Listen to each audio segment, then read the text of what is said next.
Hello everyone and welcome to Faithful to the Traitors, where we are here to discuss the Traitors UK Series 4, Episode 9, also known as the version of the reality show where it's the Letters from Home, where you learn about the contestants a little bit, the banquet, which we do every year. The dinner. It gets later and later every series. More and more people seem to sit around that table and have cheese with Claudia Winkleman. I was expecting the walls to fall around them, but obviously we're not in Canada. Oh, that's a spoiler. That's a spoiler. Not a spoiler for contestants.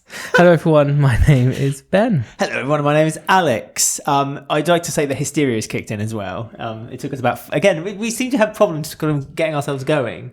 What, starting the show? Starting the show. That took us 2 minutes. I don't have problems. And we were giggling. We should do a giggle reel of us just giggling, just over nothing as well. Like the microphone squeaked slightly, and I giggled. We do record this. We record this at night time, so you know when it's a full moon, you don't know what's going on with your water levels. That's right. If you want to get in touch with us and let us know if you're enjoying the show, or indeed have any thoughts or theories about Traitors, then you can find us on our link tree, linktr.ee/faithful2, and on there it's got all the links so you can find us on our social medias, but also watch us on YouTube and Spotify, or listen to us on any of your favourite podcast apps. If you are watching us, as I always say, don't forget to comment underneath the video, subscribe and follow us, and like and ring the bell. And if you are listening to us on your favourite podcast app, please subscribe to us and follow us on there as well. And if you like the podcast, please give us a 5-star review as well, because they really help with the show. And if you want to help us monetarily, you can go to buymeacoffee.com/faithful, and on there you can give us a £5 one-off or monthly donation, just like yes, Mike has bought us gold coin. Mike, obviously, buy me a coffee. None of us know how it works. Even the emails keep popping up saying promotion, and it's all sorts of junk in our thing. We have no idea what's going on, to be honest. The messages, we got 2 messages from Mike, multiple. Mike was getting cheeky. He thought, I don't just want a message, I want 2 messages. Yes, well, you know what? Good for you, Mike. The first one I think was meant to be the message, but then it cut off halfway. So the first message is great fun. Great fun. Now you can take that message how you want. You can interpret it too. Well, I don't think he's saying we're crap. Are we great fun? Or is he having great fun listening to us? Or should we have more surely that's fun? one of the same coin, isn't it? Well, if you're having fun. The gold coin, possibly. Yes. Mike's second message then, because we have to read out every message, was, I've worked out how to do this now. So thank you. There you go. Cheers, Mike. I'm glad you worked it out though, Mike. It's thank you very much. Very generous, and we are very thankful for your support, as we are with everyone who comments and gets in touch with us. I have a few comments. Do you? I've got one. Go on. I need to play. Wait a minute. I need to play this. Here they all come to chat a load of bollocks. Excellent. Are we going to play that every time you read out comments from now on? No. It's because someone said, I love you guys in the podcast, but the lack of use of here they come talking a load of bollocks soundbite is unacceptable. So if you would like us to use that soundbite for when we talk about your comments, please comment underneath with bollocks. So Poppy BC has don't comment swear words, please. Okay. Asterisk them. Asterisks. Yeah, if you're going to use the naughty word.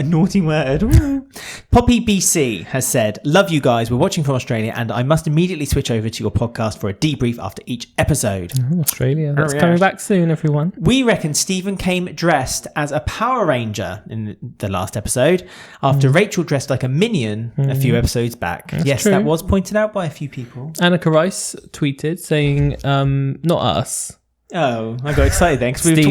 That brings us very neatly to another comment. Well, good. But she tweeted saying Stephen is in fact wearing one of her jumpsuits. Yes. So that's what we said, didn't we? So. We questioned that, and we delved deeper into the lore that is Treasure Hunt, the Channel 4 famous TV series. And kind of a big deal one had said that you're getting too specific is Ben's polite way of saying to Alex, you've once again taken a perfectly good point and wandered miles off with it. Like he does with every single podcast. Or in other words. I'm upset. Here they all come to chat a load of bollocks. And obviously Jessie, when she says here they all come, she means Alex. So should we try? We'll try and keep you on tangent on this episode, shall we? You know what? I like to. Sometimes my mind wanders, and unfortunately, it's almost like a tick, and I just kind of just let it happen, and then my mouth follows on, and I don't think of the consequences that obviously people listening and watching are thinking, what the heck is Alex saying now? Well, it's a podcast one, so you're kind of allowed to just go on tangent. It's not like we're on BBC at 10 p.m, is it? As in the news, not Uncloaked. And also, as the series of the Traitors goes on, there's less people to talk about. So tangents are needed to fill out the time. Yeah. So there you go. So my conversation about Treasure Hunt yesterday, the famous Channel 4 80s show, was no one had more a than problem warranted. with us talking about the hunting wives, did they? No one said a thing. Although we did get a lot of comments, which I requested for, about Matthew's nipples. Yes. So I was very pleased for that as well. So thank you for everyone who participated in the game of nipple, math. Well, we like it. He's keeping up the trend of men showering on a series of the Traitors. So he's up there with the greats of Tom Daly and Freddie. So Yes, he is. Although I feel like we missed that. We should now take his first vignette of him sitting on his head, combine it with his vignette of him being afraid of water in the shower, smosh it into one, and have him upside down in the shower. What's he washing? His pink spot. Well, he's doing head upside down splits, and the shower is going. Yeah. Well, there's multiple ways to use the different settings on a shower. Maybe the castle doesn't have a functioning bidet. Matthew needs to use something to clean himself up. He does. The shower that he's afraid of might be the source of his pleasure. I feel sorry for Matthew because he's been such a patient little faithful. He's been so patient. He's really waiting for his little treat, his little seduction, and become a into traitor. The castle. And he missed the first one because Jessie had a shield, so she can get murdered. It's his own fault for giving the two steps to being a traitor. Jessie's now murdered, and he was like, "Ooh, good. My night tonight." Late night for me. Quick shower. Better have an upside down shower. And then Claudia ruins it all by giving him a meal and saying there's no murder tonight. So therefore you can't seduce. But there was another twist which we will talk about. But so yet again, Matthew's been cock blocked for becoming a traitor. Because the first episode he couldn't do it because there was too many people with shields, so it was too much of a risk. Yes, I just said that. Yeah. But I'm sorry, I'm agreeing. Right, I'm going off tangent, yeah. So poor old Matthew, he is desperate, isn't he? And he did, as you said, at the breakfast table today, he was like, right, I can stop being nice. Because I feel like a temperature changed with Matthew. He went from being, as you said, really lovely. And then at tonight's Roundtable, he became quite mean, quite nasty. Yeah, you said that. To our friend Jade, I feel like he kind of attacked her a little bit. I know attack is a strong word, but for want of a better, I feel like he did go for Jade quite unnecessarily. He thinks he's a traitor. So I don't think it was that mean. I know you said it was. But why was he going so hard for a traitor if he wants to join the traitors? Well, surely no one that's really not... knows because he did that with Harriet. When he thought she was a traitor. So that doesn't help his game though, does it really? Because it's going to make the traitors more and more upset to kind of bring him into the fold. Then if he's so desperate to find a traitor, why would the traitors feel like they want him on board? I know, other than to get rid of him. It doesn't make sense, bless him. So I don't think he's really thought it through. No. Maybe he thinks he's not going to be chosen for it, or maybe he's going to turn them down now. Maybe he's being edged and waited too long, and he's like, no, I'm going to say no. Actually, Edgelord Matthew. I'm going to say no now and hunt you down instead. Maybe, I don't know. I mean, he'd be a fool to accept a seduction at the moment because it's pretty obvious he would be thrown under the bus, I feel. But he's also he got votes tonight, and both Stephen and Rachel did not. Stephen was shocked to the core. Yeah. Stephen's little face. I love Stephen's little face. He's like a little hamster that's been given a little lump of cheese, and his excitement, but then had the cheese taken away from him, and then he's like panicked. I love Stephen so much. He gives good face. He gives great face. And when something was said tonight by Roxy about saying that, at the round table that she, after having a conversation with Stephen, she's convinced that he is 100% a faithful. He convinced her. I love that moment. A little wry smile came from Rachel.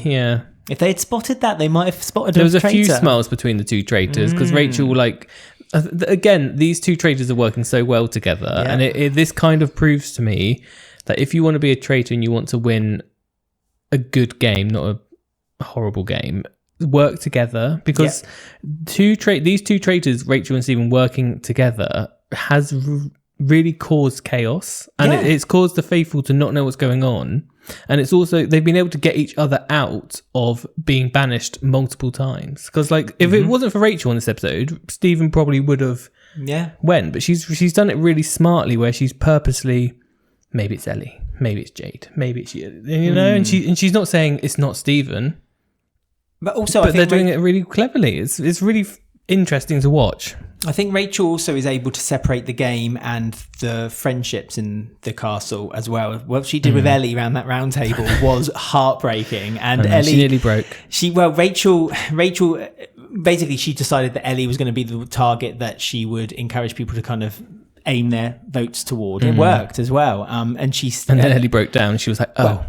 Well, at the beginning of the day, Rachel said, I've got suspicions, but I'm not going to say anything else. And then at the round table, and again, this could have really backfired with Rachel because she said, I deliberately lied to you all. And normally, most people will be like, well, if you're lying to me, that's deceitful behaviour. You're a traitor. But no, people listened to Rachel. And she said, I deliberately said that to see who would be close to me today. And Ellie was sniffing around me all day, kind of trying to find out who I thought it might have been. And Ellie, bless her little heart, said the reason I did that was because you're the closest person I have in this castle next to Jessie, and Jessie died last night. I just wanted to spend some time with someone close to me. What? I know. Don't do that. I mean, that was really smart of Rachel. That was her FBI training in focus, because she was able. Please stop using emphasis on that FBI training. I don't think it's that much. I think it was. Oh God.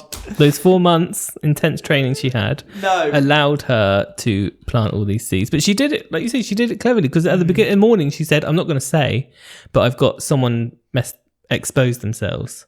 But she didn't have a plan. She didn't. Matthew in the shower. Matthew was doing a handstand naked, and no one knows why. I was in the breakfast room. Yeah. On the salmon. Yeah. He tainted that salmon and no one wanted to eat it. She did that really clever, because she didn't actually have any idea. She wanted to see what the day was going to go ahead with, and then she made her assumptions. And luckily, Ellie was hanging around her, and then who's starting at the banishment? Ellie was like, oh, well, I guess I'll go because no one else is doing it. And Rachel, she plotted it. And because she had exposed the fact that she had her FBI training before, some of them looked like James was like, well, that's because you've done the FBI training. That's why you've been able to do this. And it's like she planned it, but she didn't. But maybe she did. I don't know. No, she's able to take a situation and run with it. She's just excellent. Like if something she has a plan, and then suddenly it diverts and deviates in some way. Rachel's able to adapt like that, and she just goes straight into a whole new situation. And as you said, at the round table, she said, I don't want to go first for obvious reasons or whatever. And Ellie then started talking, and so Rachel was instantly, you could just see the cogs going through her head. And she was like, right, well, Ellie spent a lot of time with me today, and so I could use that. And she talked first at the round table, and that was also a red flag for me. And just, oh my goodness, Rachel is just so cunning and smart. And then on the other half of the traitors, we got Stephen, who he's like good at the social side of he can go into a room. He can do the covert stuff. Yeah, he can sort of say to them around the break, oh, who do you think it is then? Like, we really need to work out who do you think did this? Who do you think did that? And he's good at gaining trust with people, because he's gained trust with Jade and Jack massively. Well, Jack said that he 100% trusts. Yes, he was. He completely entrusts Stephen. So Stephen's got Roxy and Jack on his side. And Jade a bit, I think, as well. Yeah. So, like, these two traitors doing these two different... They're using their strengths really well to mess up all these faithfuls who don't know what to do now. It's funny because I'm beginning to see, actually, kind of like a final five kind of brewing here. And I think the final five around the round table is going to be I think Steve and Rachel are going to make it to the final five. Steve and Rachel, Roxy, Jack and Jade. Because I think Rachel and Stephen have got such support with Jack and Jade now, they could easily rumble up votes now to get other people out of the game. I'm sorry for James, but I think he's not got long. I'm sorry, Faraz really hasn't done much in this series to even warrant him making it to the fire pit. I said that he'll make it there by casually wandering. Even when someone accused him, he's like, I'm not asked. Yeah, I don't care. Okay. So he's just loving life still. He is, but Faraz also wound me up tonight, because Faraz used the line like, I can't be right all the time. And it's like, Faraz, you've not been right once yet, mate. Don't be cocky. He's got this kind of like unwarranted cockiness. Like he's kind of participated better. Maybe we're not seeing an edit for Faraz, and then I do apologise. But from what we've seen, I don't think. And I don't think James is a lone spirit, so he's not got long for this game either. No. And so I see. And Matthew, we know, is being set up to basically be knocked down. Do you think Jade can survive to the final five? Because she's got I think she's got Rachel's support. Rachel is supporting Jade. Rachel has supported her twice now around that round table. She's been the first one to comfort her after the round table, and the first one to kind of put her mind at rest, to say like, well, that's over now, and you know what, you can move forward. Yeah, Rachel is looking after Jade. So Rachel's got Jade, Stephen's got Jack and Roxy. If Rachel and Stephen decide to stick together, that's the 5. And then Jack, Jade, well, I don't know how the fight will come out after that. I don't know if they will decide, we're all faithful, let's all have a lovely time. Well, they'll have to do the throw Matthew under the bus and make him say he's a traitor. But I think that's going to happen. Well, see, this is it. If Rachel Stevens were really clever, I think they now need to keep the recruitment of Matthew to the very end. And get rid of Matthew. Although that doesn't really matter anymore, does it? Because you don't have to say they're well, that's the thing. Yeah. So they need to get him recruited and get him off on the last roundtable where he says he's a traitor. Yes.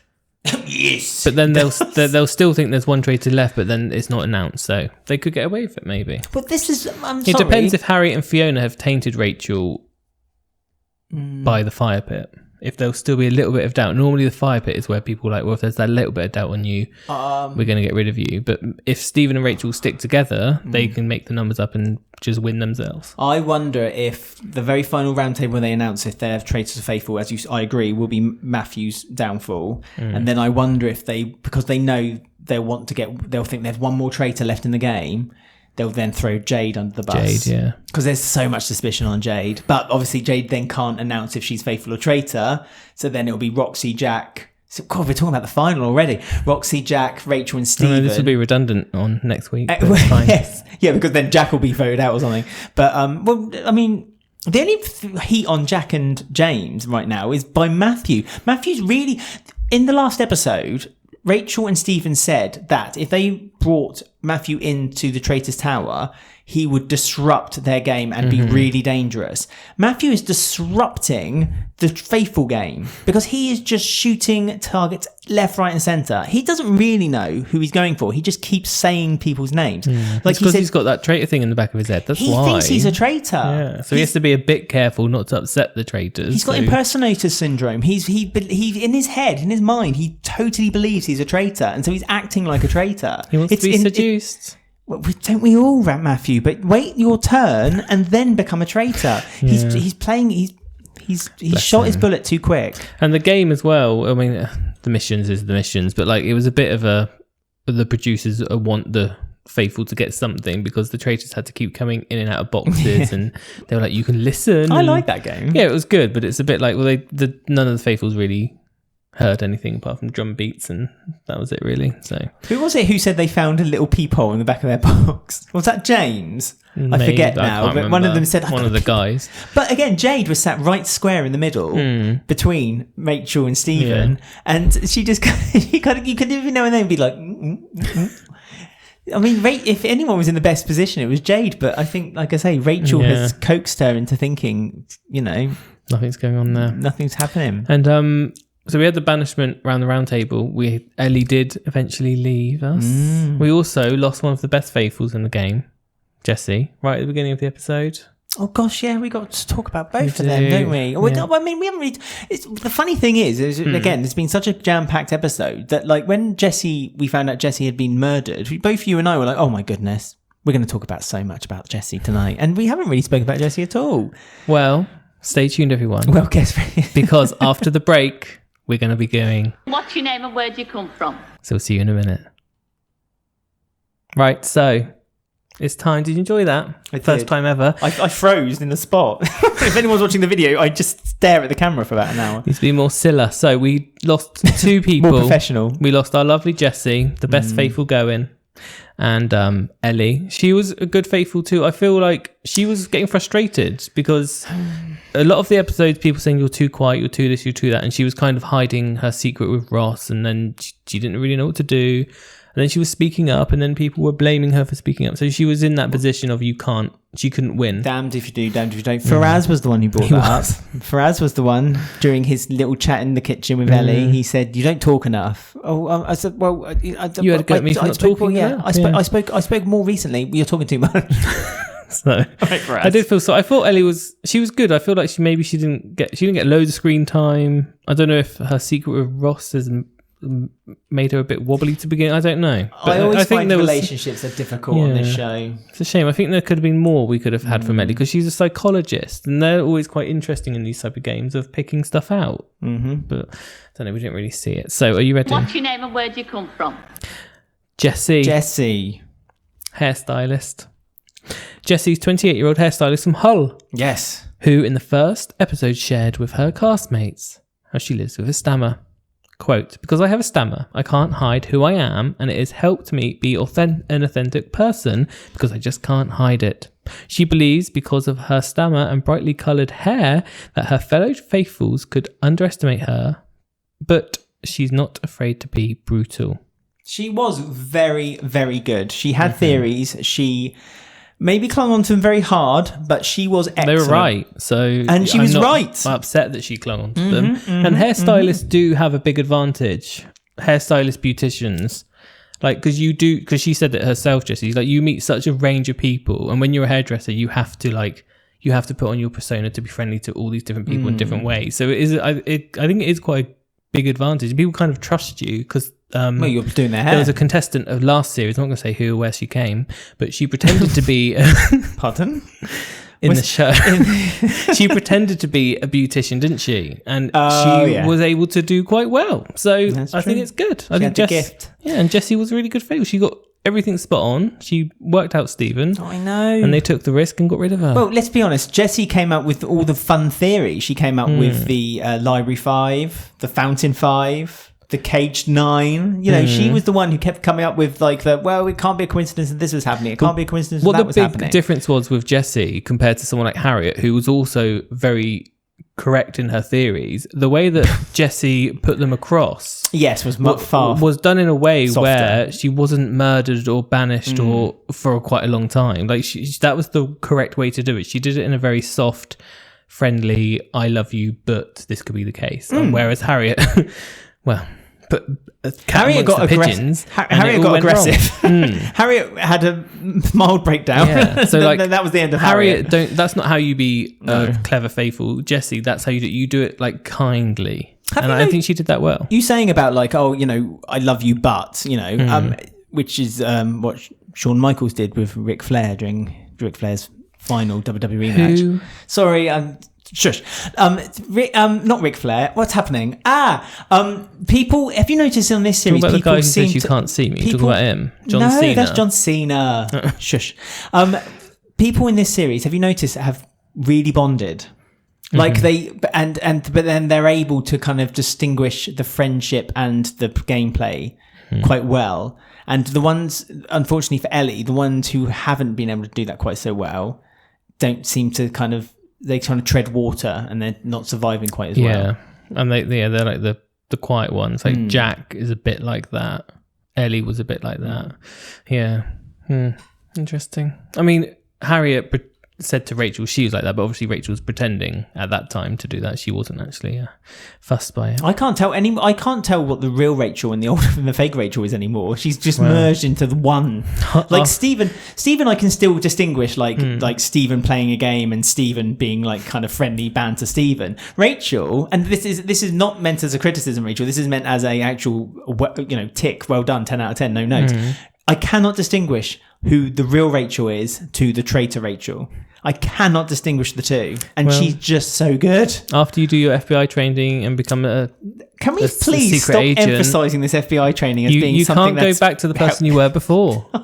Once you've murdered, you can never go back. You can't go back to the. She had to sign a contract Rachel's not even her real name. She lives in an alias. What's your name and where do you come from? Ellie. 33. She was in a relationship with Ross. Yes, it's a big secret. Although on a few episodes ago, she goes, "I've came in here with so many secrets," and it's like, well, what's the other secrets? Everyone thought there were more, and there wasn't. So I don't know what's going on there. Ellie is a 33-year-old psychologist from London who is hoping to bring a psychological perspective to the game and plans to analyse what other contestants are doing to try and work out why they behave in certain ways. She never did that though. No, or if she did, we didn't see it. Well, if Ellie had kind of used her psychological training to kind of like see the tells that you're meant to do in this game, then maybe she would have done a better job. But unfortunately, she was just too quiet and she didn't really get involved. Do you think she would have been a better traitor than a faithful, maybe? What, because of Rachel's FBI training? No. It can be transferable. Just because of the psychologist. Do you think she'd be able to? Maybe she would have been a good, because people trusted her, didn't like she looked friendly. She came across as friendly and innocent. I wonder if she would have been a good traitor. It's just questions you never know, isn't it? Maybe. I have to be honest, I don't think she would have made a good traitor. I don't think she could have kept it up for very long. I really don't. I think I don't know. But then Don't believe in her. Okay, I just don't believe in you, Ellie. No one book her in. But I for loved you, Ellie. Psychology, please, because Alex doesn't think she's very good. That's not what I said. Ellie, quote, hopefully I'm going to be able to use all my psychological techniques to play the game as well as possible, whether I'm a traitor or a faithful, whether that's building up relationships with people or deceiving people and concealing how I really feel. Heading into the game, she's hoping to be a traitor, but ultimately she plans to try and befriend everyone while also hiding her occupation to avoid people making assumptions about her. Oh, she hid her Oh, that might have been her other secrets then. But I she didn't never even know that secret. Well, she never said her exit either, did she? No. So she must have kept that. That must have been her. And I have other secrets, and you'll find out later tonight. Round the dinner table, that would have been The dinner table, the banquet. What we call it? the banquet. Yeah, that. Not the round table, the dinner table. Well, I don't know. There's so many tables. There's the breakfast table. There's the round table. There's the kitchenette. There's the dinner table. Okay. Around the dinner banquet. table. Yeah, the banquet. Then The the cheese banquet. banquet. The cheese. Yes. Everyone's better. having wild dreams that night. They were. Some of them everyone- were playing them out, weren't you, Matthew? Everyone was telling their stories. It was really funny. Jack, obviously told by the producers, could you Yeah. Just I know. I don't have to, but can everyone one by one Would to you camera tell me talk about where you spend the money. Yeah, one by one. Directly what's to your that name and camera where'd you come from? So we've learned a lot about all the remaining contestants to try and make us cheering them on. But I thought Roxy, that was a good time for her to admit her secret to everyone, that Judy was her mum. Like, what? There's no reason No, to. she kept it quiet still. Yeah, but that's what I mean. But like, there's no reason to keep. That would have been a Because good time. Why would she keep a secret like that? And it would be deceitful, and also it would be really hypocritical. Is that right? No, because she was upset because someone else. Because she's kept been a upset that James. Yeah, she's really, really ringing James out over his getting the shield thing. Forgot about that. So It's just it'd be- I don't know, the wouldn't magic work. of the night, the Magic. soft lighting. Ellie had just announced her secret. I thought it would have been a good time. She was the last one to speak. Maz came flying down on a magic carpet and started singing "Whole New World." Invited Rachel to join him on the carpet so they could fly out into the desert. So it would have been good. I think it would have been, and she could have said, I'm going to prove I'm trustworthy to have 2 votes because this is my secret. My brilliant mum who adopted me was Judy, and you got rid of her straight away, so I want to avenge her. So give me 2 votes. Prove that I can be trusted. No. No. That would have ruined her game That's what I would have done. irreversibly. No, it would have been a terrible thing to do. If she had said, but if after Claudia had, so they'd even finished having their little chit chat over cheese. No, I would have done it before.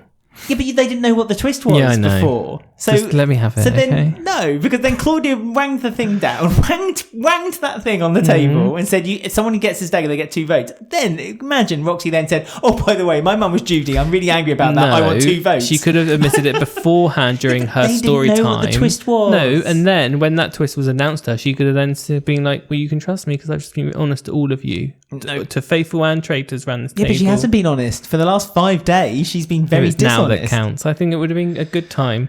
So we learn what everyone wants to spend their money on if they win. Housing crisis is continuing. I felt like I was across the UK. rewatching. I feel like I was rewatching the Irish series of the Traitors again because every single contestant on the Irish series was like, "I want a deposit on a house. Yep. I want a deposit on a house." We got 3 houses, 2 holidays, a wedding. It's all going on, wasn't it? A gay wedding, no less. With Matthew. Oh yes, Matthew. Yeah, yes. Matthew's gay. I'm sorry if I've outed Matthew on the show.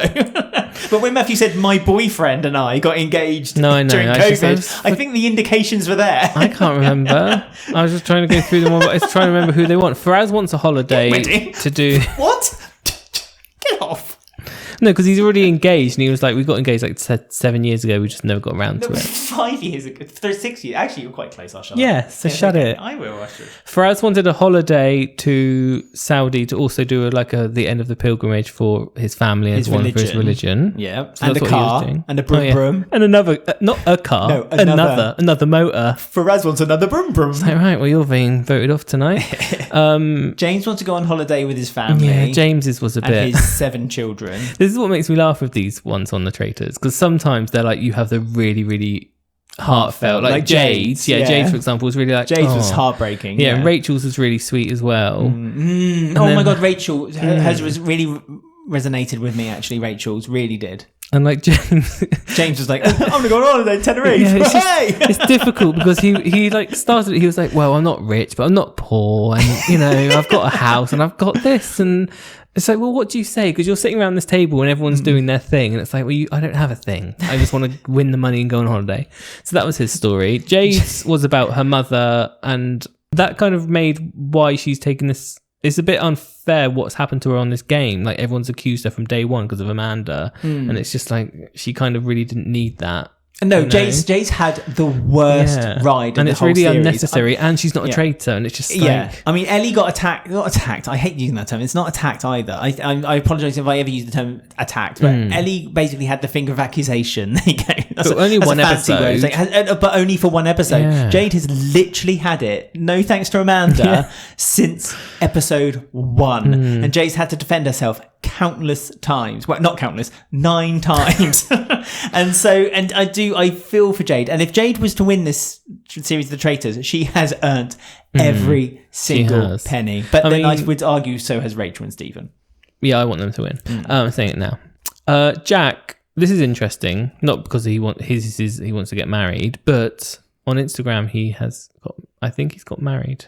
Well, he spoiled the secret because he said, don't tell my fiance, but I've got the ring and everything, and we're going to get married. And it's like, you've just said it on national television, Jack. Yes, but silly Jack. You're missing the point. Is the fact that he said if he wins, he'll get married. Oh, you're saying he's got married, so he's won? Well, I'm not saying nothing because I don't know if what I'm saying is true. I think Jack would have been. But then again, actually, marrying anyway. He's the marrying marrying sword. I'm telling all these people who are starting these rumours online, actually, that I've read. You're wrong because you don't get the prize money until after it's aired. So shut up, everyone, and myself. Keep your trap shut. Thank you very much. Matthew's getting married. Yes, his gay wedding, which Ben doesn't agree with. I can't remember what Stephen's doing. Ben's against all equality. What's Stephen doing? Stephen was talking about how when he was younger, buying. No, I don't know. I don't think he actually. That's a point. I don't think he implicitly said what he was going to spend the money on, but he told a story about when he was growing up and he was in a little village and religion kind of played a big part in his life, and he had to keep telling himself he wasn't gay, and he was able to get out of it, and he never felt like he believed in himself and belonged. And so that resonated with Matthew as well.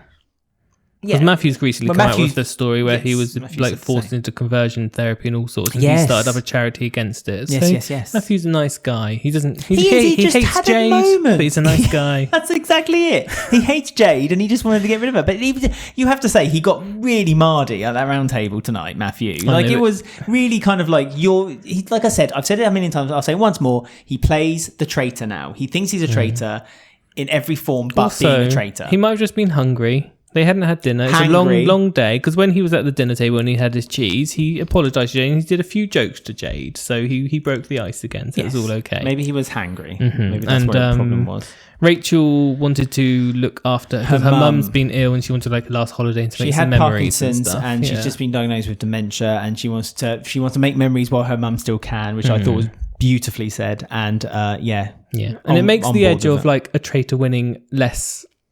Not that you don't deserve it if you're a traitor, but Rachel said it herself. She was sitting there listening to these stories, and that moment is when it makes it really difficult for the traitor because you're taking the money away from people who were just playing the game. But then as they left one by one and the chimes went and it was just Stephen and Rachel left at the table, they both looked at each other, giggled and went, well, I'll see you later then. Yeah. Bye. I mean, that must have been a really long day filming that day, especially for the traitors, because they had to... The dinner was after the round table, which was already night time. Stop saying dinner. Banquet. Why? I don't know why. It just makes it sound really cheap. Fraz would say supper. Supper. They had their supper. Fraz would be having chicken. Fraz would be going down the local KFC probably, having himself a little bucket. They had their supper. Yes. So it was must have been late because then the traitors then had to do that whole thing in the secret room as well. So they must have been up for hours, and they were in boxes before that. So it was a long day. They were in boxes. So they ended with the question of who gets the double vote. The double dagger. The dagger. Yes. And, Rachel and Stephen, again, showing that they're really good traitors because they're doing maths. And that counts in this game, maths, because they said if we give the double vote to ourselves, 3 votes is enough to get rid of whoever we want. Someone gone, yeah. So so it's a shame that they can't do the double dagger and the recruitment at the same time. Yeah, because that would have been pretty much. Matthew would be up all night. Matthew would be tossing and turning. But I mean, if I was Traitors again in the situation, I'm going to say, well, I would give the votes to a traitor. I would give it to Rachel. I think Rachel kind of implied that she wanted them because she's kind of trusted a bit more than Steve. I think a lot of people have been like, well, why is Stephen here? Why is Stephen answering the questions in the box? Why? Rachel's not really had that for a few episodes, so I think she could get away with they've given it to me. Because if they give it to Stephen, it's like, oh, they're pinpointing something on you again, are they? It's too much, isn't it? And as Ellie said, it's rejecting the obvious. They've kind of rejected it once. Could they reject it a second time if Stephen was then given the double vote? Yeah, no, I think Rachel was Rachel getting 2 votes, and they need to make sure that they do enough during the day that both of them voting for the same person makes sense as well. So because they have to vote together as well, which could also be, that could. So it needs to be the right person, which I'm thinking Faraz. No, well, possibly, but Jade. I know it's horrible, but it wouldn't look suspicious if they said a few things about Jade and they both voted Jade. I think it would look suspicious, especially after Rachel. I don't know. I just think it looks. I think they want to keep her in. They want to keep her in. She's an easy. So who else? She's an easy final. Faraz. I think Faraz is next on their list. Not Matthew, because they want to make him a traitor. Faraz is next on the hit list. They recruit Matthew. Then they wind everyone up toward Matthew. Matthew's gone. And then, I mean, James might hover in, but yeah, definitely. Because Stephen voted for Matthew, didn't he? And it's like, oh, you're sowing seed 2 episodes earlier. Oh, yeah, no, he did say something about Matthew, didn't he, old Stephen? So he's dropping a tiny little hint, but enough that in a few episodes' time, when Faraz goes and he's faithful, they'll say, right, Faraz suspected Matthew. We've been saying it for a while now. Let's do it. I think it wouldn't help Matthew's cause, because if he was to go for Faraz, and then Faraz was, because the same could be said with Jade. I mean, they could banish Jade. They could kind of push for Jade's banishment, I suppose, because that would look bad on Matthew. Matthew's really been pushing Jade. Yeah. But yeah, no, Stephen's voted for Ellie, but I've got my eye on you, Matthew. Yeah. So yeah, he's already planting that seed. They're playing chess. Clever, 2 moves ahead. Rachel and Matthew and Stephen. Yes. Right. Sitting together. So that is us done for the week, unless you're watching Traitors America, which will be out at some point. Exactly, yes. So don't keep, this is what we're saying. If you follow us on our link tree, linktr.ee/faithful2, on there we've got all our links to our social medias, but also ways you can follow us on our YouTube, Spotify, Apple Podcasts, or any of your favorite podcast apps. If you subscribe and follow us on those apps, you can then carry on listening to our discussion on the US Traitors and any further future shows. Have a look at our back catalogue. You can see if you can find anything else on there you might like. Yes. And if you do like the podcast and you want to help us monetarily, go to buymeacoffee.com/faithful, and on there you can give us a £5 one-off or monthly donation, which helps with the show. And if you attach a comment to that, we guarantee to read it out. No matter what it says. That's right. No matter even if it's 2 what sentences, we do it. Even if it's just one letter. Yeah. Even if it's an emoji. Tell us your favourite letter. What's your favourite letter? Right. Comment underneath the video and let us know. It's getting very late. We're getting delirious. Letter? We are going to go. We'll see you all again soon. We'll pop off to America if you're following us. If not, we'll be back next week for the final week of Series 4. Until then, stay faithful.